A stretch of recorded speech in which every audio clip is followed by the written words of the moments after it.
यशस्वी जायसवाल का selection world cup 2026 के लिए हुआ क्यों नहीं?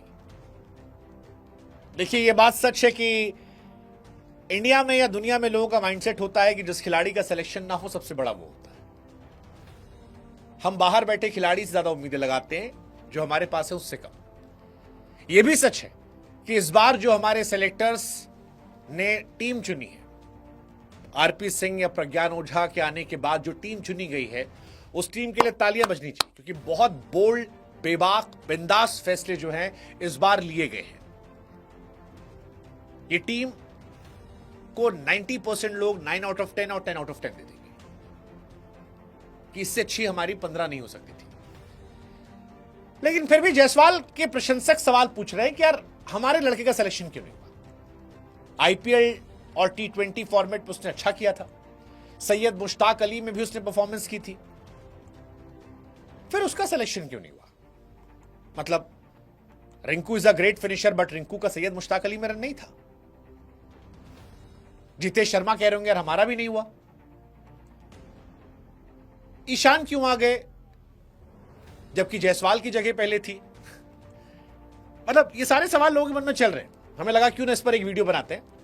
गिल का प्रयोग जब फेल हुआ तो फिर जायसवाल वापस क्यों नहीं? क्योंकि अगरकर ने तो यही कहा था कि गिल और जायसवाल हमारे परमानेंट ओपनर थे, गिल इसलिए आगे वापस संजू की जगह पर क्योंकि वो टीम में थे। तो अगर गिल जायसवाल थे तो जायसवाल क्यों बाहर है, बाकी सब आगे जा रहे हैं? रिंकू ईशान को मौका मिला तो यशस्वी के इनसे खराब है। क्या यशस्वी की दावेदारी मजबूत थी या नहीं? और अगर अब ओपनिंग की लड़ाई गिल, संजू, अभिषेक, ईशान के आसपास है तो क्या यशस्वी का मौका आगे आने वाले सालों के लिए खत्म हो गया? T20 वर्ल्ड कप के लिए भारत ने जो 15 का स्क्वाड अनाउंस किया, फिर मैं कह रहा हूं वो काफी चर्चा केंद्र में। शुभमन गिल का बाहर होना चर्चा केंद्र में। संजू ओपनिंग करेंगे, बैकअप के तौर पर जायसवाल को मौका नहीं मिला है, ईशान किशन आए हैं। अब जायसवाल जो है वो अच्छा कर रहे थे। ईशान हालांकि सैयद मुश्ताक अली में इस बार सबसे ज्यादा रन बनाए, अपनी कप्तानी में झारखंड को चैंपियन बनाया है। उनके शामिल होने से जितेश को जगह नहीं मिली। अगरकर ने कहा भी कि भाई 2 विकेट कीपर थे, इससे ज्यादा हम दे नहीं सकते थे। वैसे भी ओपनर मिल गया था विकेट कीपर, तो फिर कोई मतलब नहीं था। लेकिन क्या जायसवाल की दावेदारी मजबूत थी? अगस्त 2023 में भारत के लिए T20 वर्ल्ड कप में डेब्यू किया था। दूसरे मुकाबले में वेस्टइंडीज के खिलाफ 84 रन की पारी खेली थी। फिर छठे मुकाबले में शतक लगाया था। Australia, south Africa, Zimbabwe, south Africa के खिलाफ लगातार मौके मिले और इसमें उन्होंने अच्छा किया भी। जायसवाल इंडिया के लिए लगातार T20 खेल रहे थे। 2024 T20 वर्ल्ड कप में शामिल किया गया। हालांकि रोहित और विराट ने तब ओपन किया था, इस वजह से उनको प्लेइंग 11 में मौका नहीं मिला। लेकिन जब रोहित, विराट रिटायर हुए तो लोगों को लगा शायद जायसवाल को अब परमानेंट भूख कर दिया जाएगा। लेकिन पिछले 18 महीने में जायसवाल ने सिर्फ 3 T20 मैच खेले। हालांकि परफॉर्मेंस खराब नहीं उनकी। 30 जुलाई 2024 को इंडिया के लिए आखिरी T20 मैच खेला था श्रीलंका के सामने। 3 मुकाबलों में शुभमन के साथ ओपनिंग की थी, अच्छा किया था।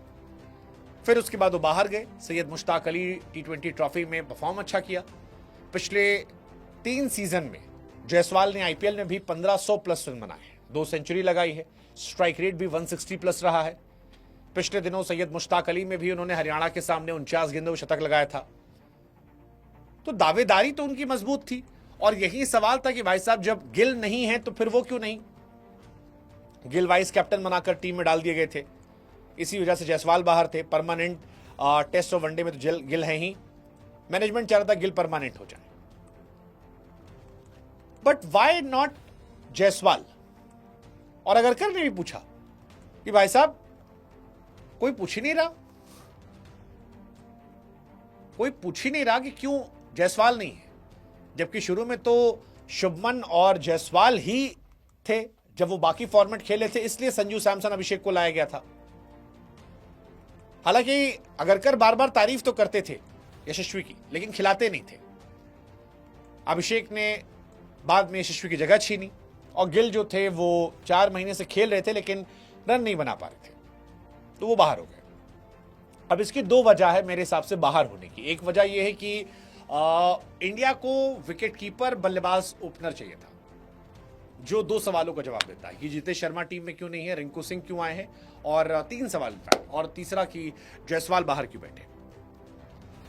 शुभमन गिल को बाहर करने के साथ इंडिया ने उस माइंडसेट को बाहर कर दिया जहां पर विकेट कीपर फिनिशर होगा। तो विकेट कीपर फिनिशर नहीं होगा तो जितेश शर्मा की जगह खत्म, जुरेल की जगह खत्म और ऋषभ पंत की जगह खत्म।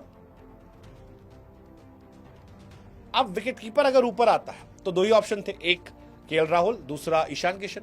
ईशान किशन ने रन बनाए थे, इसलिए केएल राहुल की जगह उनका सिलेक्शन हो गया। जायसवाल का सिलेक्शन इसलिए नहीं हुआ क्योंकि एक ओपनर और चाहिए था। ओपनर हमारे लॉक थे, संजू सैमसन और अभिषेक शर्मा। तो एक ओपनर जो और चाहिए था, अगर वो विकेट कीपर हो जाता है तो वो दो काम कर देगा, एक extra wicket keeper backup opener और दूसरा ओपनिंग का बैकअप। संजू सैमसन जिन्होंने आखिरी मैच में 168 के स्ट्राइक रेट से रन बनाए थे, उनको जगह मिल गई और यहां से ये बाहर हो गए। ईशान जो है अब वही आगे रहेंगे, इसी वजह से रिंकू सिंह को भी मौका मिला। अगर करने भी यही बात है कि दो विकेट कीपर काफी है, फिनिशिंग पोजीशन के लिए रिंकू हमारे पास है और उनकी दावेदारी जितेश से मजबूत है, इसलिए प्रायोरिटी दी गई।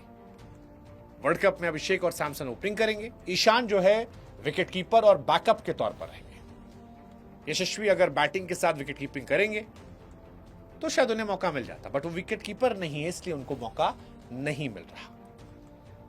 और इसीलिए सिलेक्टर कह रहे हैं कि अगर मान लो ईशान अच्छा नहीं भी करते तो भी जरूरी नहीं था कि जायसवाल आते, तो भी केएल राहुल को मौका मिल सकता था। ये नहीं आते। रिंकू का सिलेक्शन फिनिशिंग स्किल की वजह था। जितेश ने कुछ खराब नहीं किया था, बस टीम कॉम्बिनेशन में फिट नहीं बैठ रहे थे।